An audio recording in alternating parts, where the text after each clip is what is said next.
Welcome to another episode of Around the 412. We are part of the DK Pittsburgh Sports Podcast Network. I'm Tyler. With me, as always, is my co-host, Smitty. Be sure to go follow us on Apple Podcasts, Spotify, wherever you are listening to us. We have our own channel. If you go follow us there, give us a rating. It helps us out a lot. Also, we have launched our Christmas fundraiser called Rocket Around the 412. You can go check it out. It's the pin tweet on our Twitter, at Around the 412 on Twitter. And you can also just go to GoFundMe.com and type in Rockin' Around the 412. It should pop up there, and you can click on it, read the message, and there's options to donate as well. And as well, you still have about, I think, 10 or 11 days left until the start of the season. It's not looking great like we're going to get there, but we're trying to give away some Steelers-Ravens tickets still to a lucky fan who, once we get 17,000 followers, I'll be honest, I don't know if we're going to get there. Doesn't seem like we're going to get there. But if we manage to get there before the season starts, we will give someone Steelers-Ravens tickets. So be sure to go follow us on Twitter. And while you're there, go check out our pin tweet and check out our fundraiser. We've plateaued, man. We've been stuck at 15.3 or whatever for forever. But for like 2 maybe months. We'll have to figure out something else because, I mean, still, for that amount of people to be following us, that's awesome. We want to find a way to give back in some way. Let's talk about the Steelers, though. Let's start there. Let's just talk about this latest preseason game first and foremost.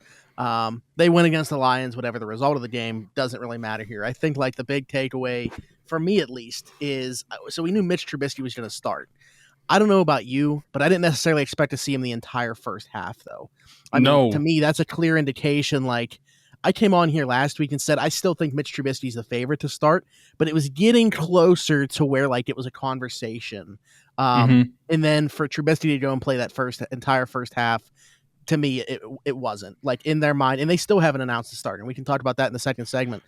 Mike Tomlin hasn't officially announced a starter yet, but there's no indication that it's going to be anybody besides Mitch Trubisky with everything that we've seen. We talk about it all the time. Actions speak louder than words. How do you come out of this last preseason game thinking the starter could be Kenny Pickett? Yeah, I don't. I think it's Mitch Trubisky, and I think if we would have seen him for like a quarter, that's probably what I would have expected. If you gave him a quarter, then gave Kenny like 2 quarters and then Mason the fourth quarter. But it's the fact that he played the entire half. I mean, I will say the one thing that is positive that came out of that is we finally got to see Mitch in a 2-minute drill, which is something that we talked about last week. We wanted to see, and it actually worked out and looked really good.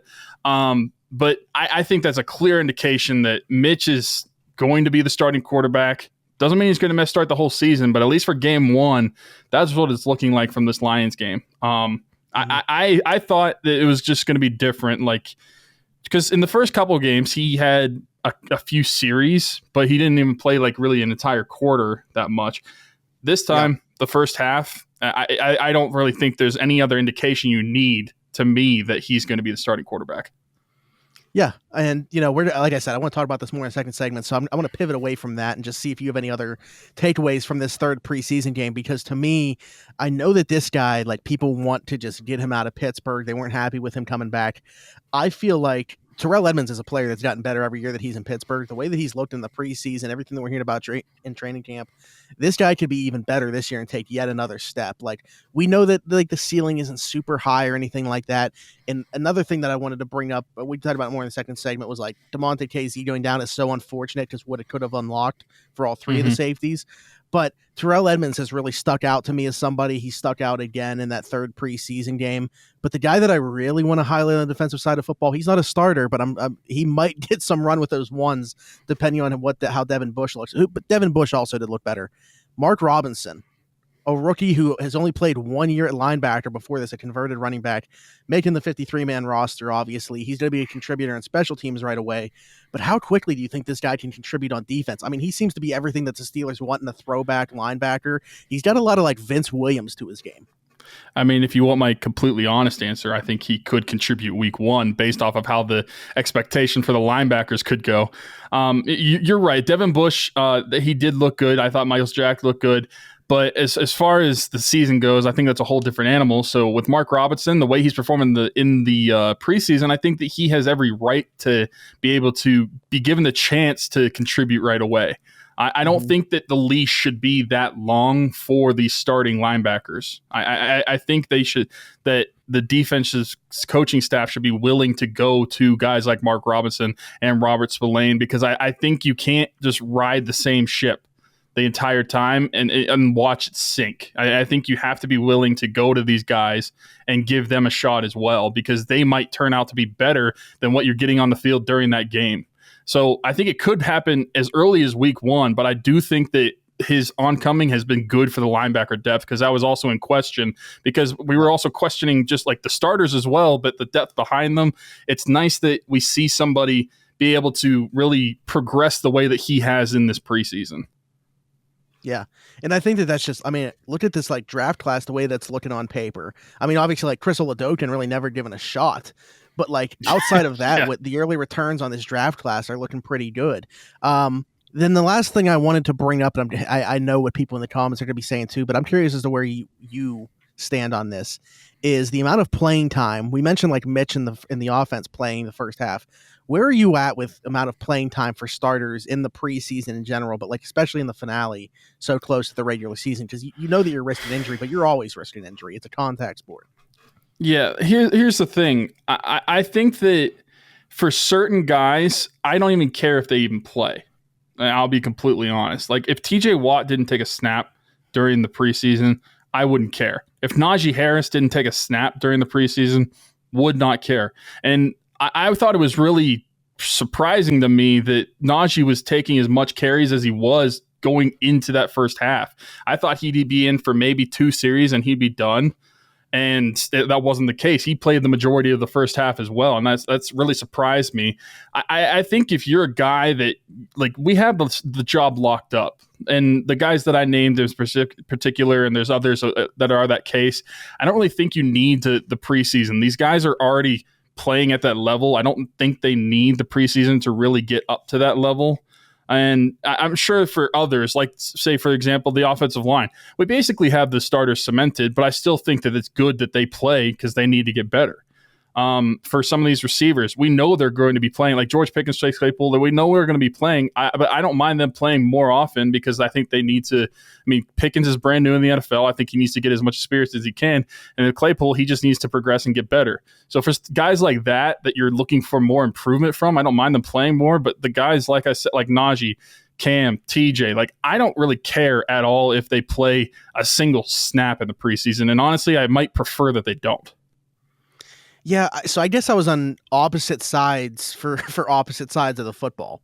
Like for the defense, I really didn't care about them getting the reps, but for the offense, with a brand new quarterback, offensive coordinator who I understand he was here last year, but really just implementing his offense for the first time this year, some moving pieces on the offensive line, I wanted them to play. So, like, I know that people I saw on Twitter, like, clamoring, get Najee out of the game. Like, Deontay got a little bit banged up. If it was a regular season game, he's playing through that. Coach Tomlin said as much afterwards. I was like, how are we going to sit here and talk about how bad the offense looks, and at the same time want them to not be getting reps together right now and want them off the field? Like, this is what needs to happen if you want them to get better, is they're going to look like crap in the preseason together and hopefully be able to progress and get better. But I think it's like a double-edged sword. And, you know, Tomlin said you kind of have to sacrifice that. It's a contact sport.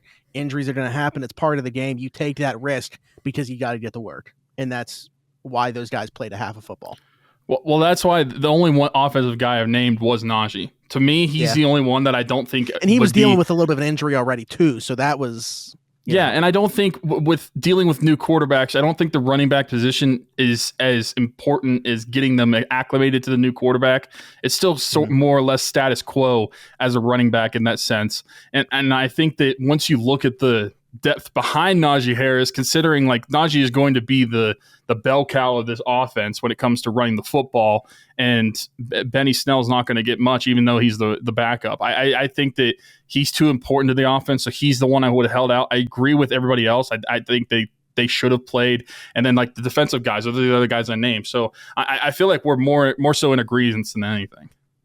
Yeah. For sure. So. I just, you know, if they would have sat guys on defense, like if Watt didn't play, if Hayward didn't play, whatever, but I thought the starters on offense, you know, Najee maybe a little bit, but not so much, just because he went in with that Liz Frank sprain, recovering from that. But like for the majority, I wanted to see the starters out there and playing as much together, especially because of the way that line has looked. But hey, we're going to take a quick break. When we come back, we're going to talk about yesterday, when you guys are watching or listening to this, was cut day. So very unfortunate that we got to talk about this, but they got to trim the roster by 27 guys. This 53 that they got to, by the way, is not going to be the 53 they go into the season with. They're going to be at 53 from here on out, but there's going to be a lot of moving pieces. We're going to talk about that and more when we come back. This is Around the 412 on the DK Pittsburgh Sports Podcast Network.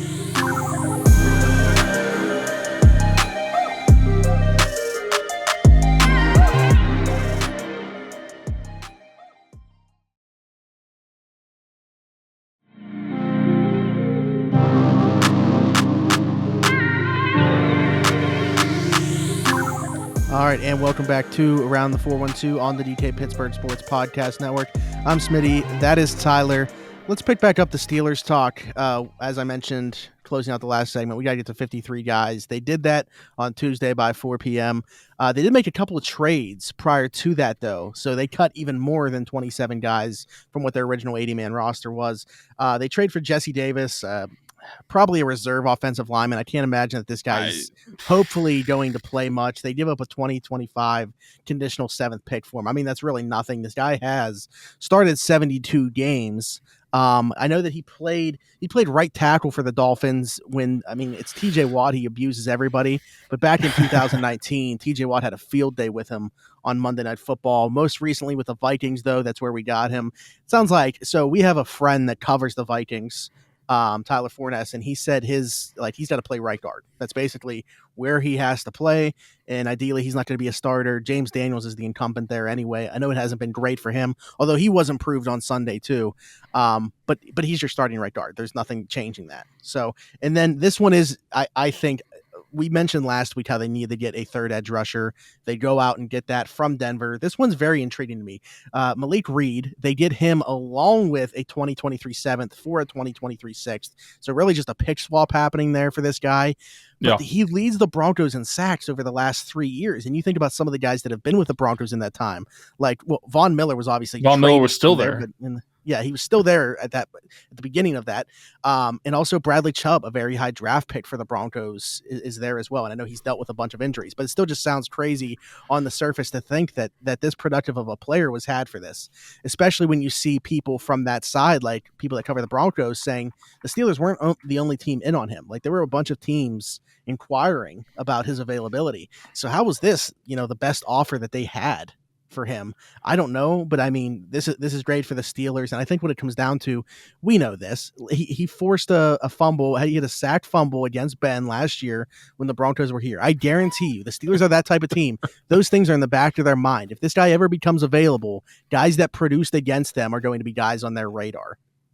Yeah, I think this is an exciting trade. There was a lot of people saying that the Steelers fleeced the Broncos, which may be the case. And I think I'm excited about it because I feel like adding this guy, you can get more to what they were doing with Melvin Ingram last year, using those three outside linebackers on the field at the same time. I feel like schematically it could work out more so than the depth they already had behind them on the schedule or on the roster. So it's great for that move. I think it shores up the depth, even if you're just going to use the two. If one of those guys goes down, I feel way more comfortable with who's going to be coming in to replace Alex Highsmith or TJ Watt if need be, and giving up basically nothing for it. That's even better. And it sounds like that Malik Reed had interest. I believe the GM from Denver said he had interest in coming to Pittsburgh. So it's a guy that also was good with coming here. So I think he should be excited to play here. I think that helps the defense out a lot, especially in the depth of it. And then as far as the Jesse Davis goes, I don't really think it does anything for me. It's more confusing than anything looking at the guys that they cut on the offensive line. And it's like, why did you, it seems like you already had those guys, like a Jesse Davis on the roster. But you cut them and now you're trading for him. It doesn't really make sense to me.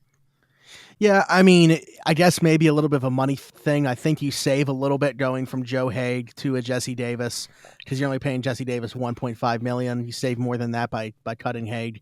So I guess from that standpoint, I get it if you feel like they're equal players. But I would trust Haig in a pinch at tackle more than I trust Jesse Davis. I think there was times last year, where we were kind of clamoring for Joe Haig because of what he added, at least in the run game, not necessarily as a pass protector, but he was somebody that came in the run game suddenly would look better. But they also got rid of John LeDelue. We can just, kind of transfer this conversation now to talk about the cuts. They also got rid of John LeDelue. Going back to the trade for Reed, they cut. We mentioned Hamito Rashad Jr. Like, did he make enough of an impact? But he was cut. Delonte Scott was cut. He was another pass rusher. Rondell Carter. Like, they cut all their other pass rushers besides Derek Tuska. And then they bring in Reed. So those are the 4 that they're rolling with. They obviously feel strongly enough about Alex Highsmith's availability going into the season. He's been banged up for a lot of camp, but they must feel pretty strongly about him being ready for week 1. But was there anything else, any other cuts that you were like, oh, wow, I can't believe that they cut that guy? Because there wasn't necessarily anything that like jumped off the page to me. I would say maybe the one that surprised me outside of like the offensive lineman that we talked about was Elijah Riley, who they just brought over, especially with KZ being hurt. I thought he would be a guy that would stick initially, but was there any of you that kind of jumped off the page? Not really jumped off the page per se, but I think it is interesting that a guy that, not that he's performed well, but you cut Buddy Johnson in his second year of his contract, but then a guy like Kendrick Green, who has performed terribly, he gets to stay on the team. That's a little peculiar to me. So when I saw Buddy Johnson's name on the ones being cut, and listen, I get it. You got to get cuts from somewhere, and you have to get to a certain number of linebackers, but it's just interesting to me, like who goes and who stays. And I guess that's based off of position availability as well. I mean, it's harder to replace Kendrick Green, I guess, than it is Buddy Johnson. But that was one of the names that really stuck out to me. Everybody else, I feel like it's more or less status quo than for what we could have expected on cut day. I mean, look, even like the receivers, Tyler Snead, Tyler Vaughns, Cody White, those are guys that while they could have made the roster if they had a good camp, like we didn't really expect them to. And I hope Vaughn is back on the practice squad though.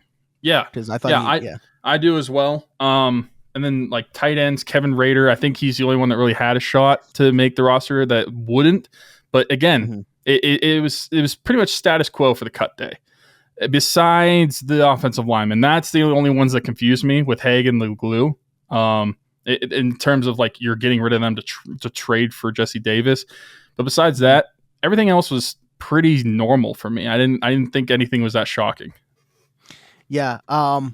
At this point, a pretty long tenured Steeler, Marcus Allen, was cut. However, he's going to be brought back. They've already said that basically it's a paper transaction. They have to put KZ on IR, but they couldn't do it before finalizing the 53 man, because then if they put him on IR at that point, it means he's going to miss the entire season. Good news is that didn't happen, because now we know like they expect KZ to be able to return at some point during the year, and that's very good. Anthony McFarland was a guy, though. To me, he's going to latch on somewhere else. He had a really good camp, strong preseason. I think he's going to get a shot somewhere else. I don't think that the Steelers will be able to circle back for the practice squad. I expect he'll have a better opportunity somewhere else. And then the last one, it was somebody that I even tweeted yesterday I expected would be cut, but somewhat note just because he's a former third-round pick, Justin Lane, who, clearly he just kept getting leapfrogged on the depth chart year after year by different guys. Most recently, James Pierre kind of taken that spot. They don't need that many corners. So, a guy in his spot where he does bring a little bit of special teams value, but not enough. You can't keep everybody just for special teams value. Like, you mentioned Benny Snell. Jalen Warren might actually operate as the RB2, but Benny Snell is sticking around because he's that good at special teams, and he's a pretty good player in pass pro too. So Anthony McFarland was cut, by the way. I don't think you mentioned that. Anthony McFarland was one. He had a pretty good preseason, I thought. But Benny Snell has the special teams aspect to him, and Anthony McFarland doesn't. So that's what it takes sometimes. Yeah, and like I said, I think he's going to latch on somewhere else. It's just it's not going to be here. I don't think he'll have a shot to get back on the practice squad. I just think he'll have a better opportunity. So, but other than that, I think looking at this, like you mentioned, there's nothing that like really jumps out of the page. I am disappointed by the KZ injury, though. We didn't really touch on that much other than me mentioning it happening. Just because they were throwing, like I expected to see a lot of 3 safety looks this year. Like I think that they wanted to use these guys. I think using Terrell Edmonds in the box was kind of going to be their way of negating what they had at inside linebacker. If you're only going to have one inside linebacker on the field, you can kind of drop Edmonds into the box and play KZ and Minka. both at safety. And I think that was going to be their way of neutralizing what they were getting from that spot. So this injury is really unfortunate. You knew what it was basically as soon as it happened when you see that still, the way that his wrist looked, and then he goes into the blue tent, comes out with an air cast. So, I've seen people throw around like the 6 to 8 week time frame. I think that that's okay. I think you can bide time with that. Who do you think, though? Is there somebody on the roster right now that's like really going to be the big beneficiary of this? Like, do you think that we even see them try to still use these 3 safety looks, or are they going to have to like kind of completely just scrap that? In my opinion, I think they should probably scrap it because I'm not really impressed with the depth at safety outside of that. I think you're better off going with the status quo, running 2 safeties with Minkah and Terrell Edmonds. I think the only reason I would test it out again is if the linebackers are just so bad and you need to stack the box somehow. Otherwise, I feel like outside of KZ, there wasn't anybody that really stuck out on the page to me that could do the same thing and run the same sort of scheme like he was going to be able to do. Yeah, I think there were a lot of safeties cut, by the way, as well. I think that this could be something next week where we're talking about, the Steelers added this guy at safety. All of a sudden, they can kind of start deploying that again. But looking at it right now, they would have to get very creative. I mean, Trey Norwood seems to be, he's like a Swiss Army knife, but it seems like they want to use him more as a corner than a safety. But to me, he would be like the logical option there to have it play deep safety. The other thing maybe they could do, like Cam Sutton has played safety before. I wonder if they would think about that. And then like, Arthur Millette playing slot corner or something like that. I don't know. But also Cam Sutton's played a lot of boundary corner though. Like him and Akella Witherspoon have been the boundary corners. Sutton kicks in to nickel when they're playing in that, and Levi Wallace comes onto the field. But when they're only playing 2 boundary corners, it's Levi Wallace hasn't been on the field. So I don't know. I don't know what the plan is here, but I think if you are going to try to do that 3 safety look, Cam Sutton, at least for the guys that are on the roster right now, does make the most sense. I think that he has the athletic ability to make that transition, and he's played safety before, like you said. But outside of that, like I wouldn't feel comfortable doing it with anybody else.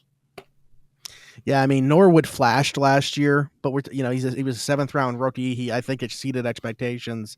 I'm excited about what he could maybe do this year, but that would be a heck of a jump for him to take to put that on his play. I mean, maybe so, because I think that there's a lot of Cam Sutton to him, just in the way that they see the game, and they just seem like they. I mean, maybe that's what he needs. Maybe he needs that kind of push as well to really get to the player that he could be. Thrown into the fire. Yeah, but he doesn't win because of like his athletic traits necessarily. It's just the way that he sees the game in his mind. Such a smart guy. But I think that's it as far as like Steelers talk goes. Unless you have anything else.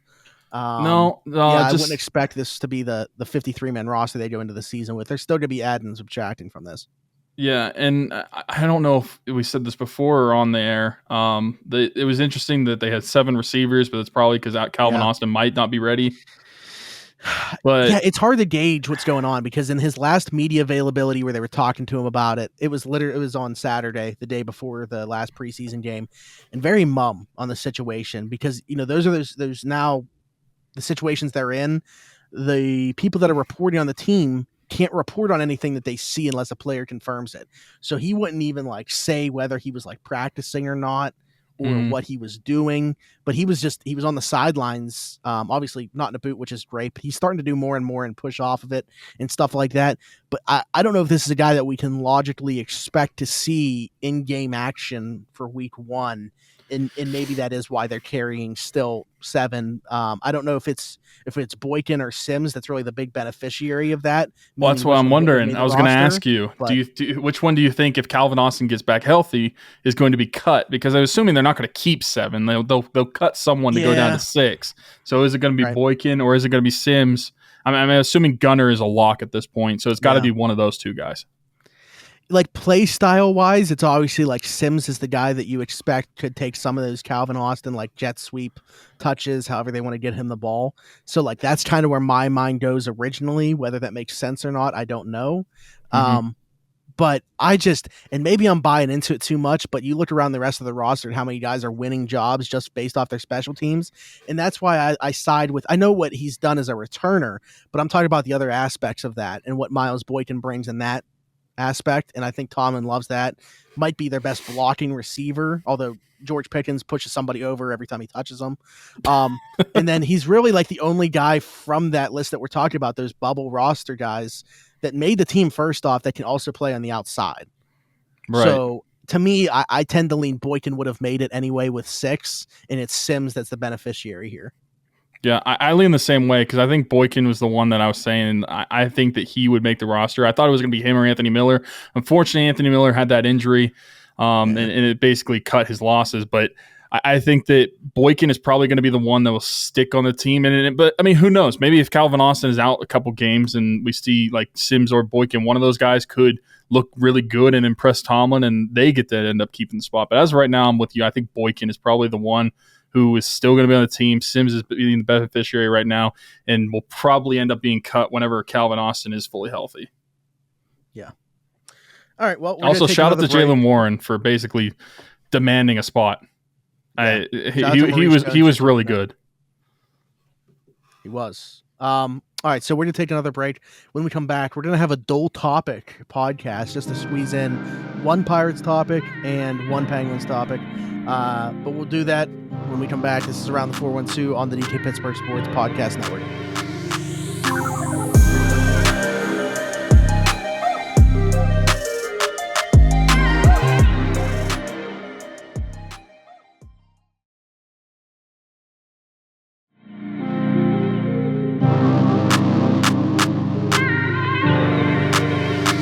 Welcome back to Around the 412 on the DK Pittsburgh Sports Podcast Network. I'm Smitty. That is Tyler. Really, the only thing that I even have any interest in talking about with the Pirates is my boy Jack Suwinski is back up with the big club finally. 14 home runs still to lead all National League rookies, even with the, month and a half or so that he spent back down in Indianapolis. Obviously great to see him back with a big club. The whole thing is kind of hard to wrap my mind around because I know he was struggling up here. I'm not saying he didn't have unfinished work to do in the minors or anything like that, but it's just tough to see a team so starved for hitters at any level, be sent down when they are still their second most productive hitter against right-handed pitching. So we can keep harping on this topic, but hey, he's back. So I just don't understand, and I wish someone that's smarter at baseball can explain to me what was he going to learn in AAA that he was not going to learn at the big leagues. I understand he could still have struggled in the big leagues, but what was the true reasoning he had to go down for AAA for as long as he did? Whenever like you said, the Pirates were struggling for hitters, especially power hitters like him. Like 14 home runs is one of the higher numbers on our team, which is unfortunate. I feel like he should have been up here pretty much the whole time. I don't think there's a reason he needed to. It's kind of like the O'Neal Cruz thing. Like, what was he going to learn down in AAA that he wasn't going to learn up here? I have a similar mindset of that. I think it would have been frustrating. He wasn't playing against lefties a whole lot anyway, but it would have been frustrating for us. But I think even if they would have just given him only at bats against right-handed pitching some way and kept him up here, I think that would have made more sense. It's just, again, I don't claim to understand the full picture here when it comes to baseball and where guys are at in their development or anything like that. But to see that guy make the jump from AA to the majors and have the success that he did, it's hard for me to fathom he need, especially that much time. Like if we're talking about a brief period of time for him to go down or whatever, maybe correct some things, so be it. But the amount of time that he spent down there is really what gets me. So I just have a hard time wrapping my mind around that. But I'm open to conversation. If somebody has points, especially for how bad the Pirates have been. He couldn't have been worse than who's playing on the team right now. I just went and counted on Baseball Reference. They've lost they've won 4 out of their last 20 games. And they're currently, as we're recording this, losing to the Brewers. So I just don't really see I don't care if he's bad up here. It's better to watch him than watching Van Meter or something play in the field. Hey, to their credit, at least Van Meter has not. I don't know why he's still on the team because at least he's not playing now. But it makes even less sense for him to still be around. It does make even less sense. But who is going to be around for a lot longer we're totally switching course here, by the way. Mike Sullivan signed to a 3-year extension. The Penguins just on Steelers roster cut day, they're just like, here you go. We're just sneak this bit of news in for you guys. Mike Sullivan signed a new 3-year extension. Obviously, we think it's great news. One of the top head coaches in the NHL, one of the best hockey minds around. The core loves him. Obviously, a new management team coming in and everything like that. They love him. They're putting a lot of faith in him. Everybody's going to look at the lack of playoff success in recent memory and think, why did you have to do this right now? He still had 2 years remaining on his contract. Why are you doing this? I mean, first off, I don't know how you look at what Sullivan has squeezed out of this team at times, given the way that it's constructed. I understand, having Sidney Crosby, that's what everybody points to, even though it's like, okay, Coach Mike Sullivan can't win a Jack Adams because he has Sidney Crosby, but Sidney Crosby's nowhere near the top of MVP voting anymore. So, like, which one is it? You got to pick. But anyway, with everything that Sullivan has gotten out of this group, despite injuries, despite everything else, I think that this is very much deserved. This just continues on a very tidy offseason for the Penguins, where we've seen the coaching staff get extended. Obviously, a very busy offseason, still having 9 NHL contracted defensemen for some reason.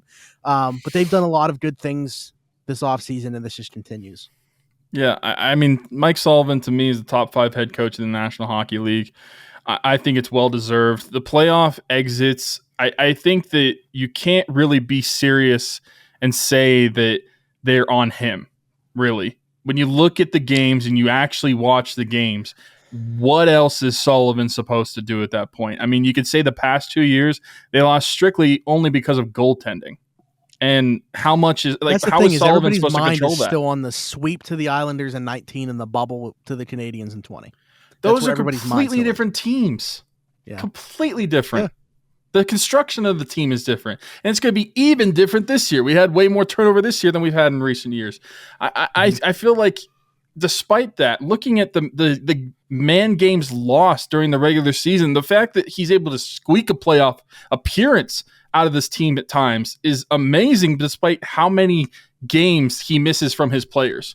I think not last year, but in 2020 or 2021, the COVID years get confusing. But he was like top 3. The Penguins were top 3 in the league with man games missed, and he still managed to make the playoffs. And a lot of that was Sidney Crosby, Evgeny Malkin. Like, these are key guys. These are not like just fourth line guys missing from the team, and he still manages to win games with them. I think it's a great extension. It's great for the Penguins. Clearly, and I really believe. And I feel this way because of what Sidney Crosby has done and how respected he is by the Penguins organization as a whole. But I think he probably has somewhat of a say on Sullivan being extended as well. Whether that's true or not, that could be false. But in my opinion, what I think probably actually happens is Sidney Crosby has at least a little bit of a say, like, do you want this guy around because of how much he's respected by the organization? Because if Sid didn't want him around, I mean, let's face it. LeBron James is a part owner of the Pittsburgh Penguins, and everybody knows LeBron James is the coach, the GM of all of his basketball teams. Maybe he taught Sidney Crosby how to do that. I want this player, I want this coach, and all that sort of stuff. So I'm sure Sid had a say. Because LeBron James is a part owner, he taught him how to do that. He has a say on who his coach is going to be and who he wants it to be, how long he's going to be there. I'm sure Sid wanted him there. I feel like Sid really thrived and has loved Mike Sullivan the entire time. And look at what he was under Mike Johnston. Look at what the player – his career basically got revived under Mike Sullivan.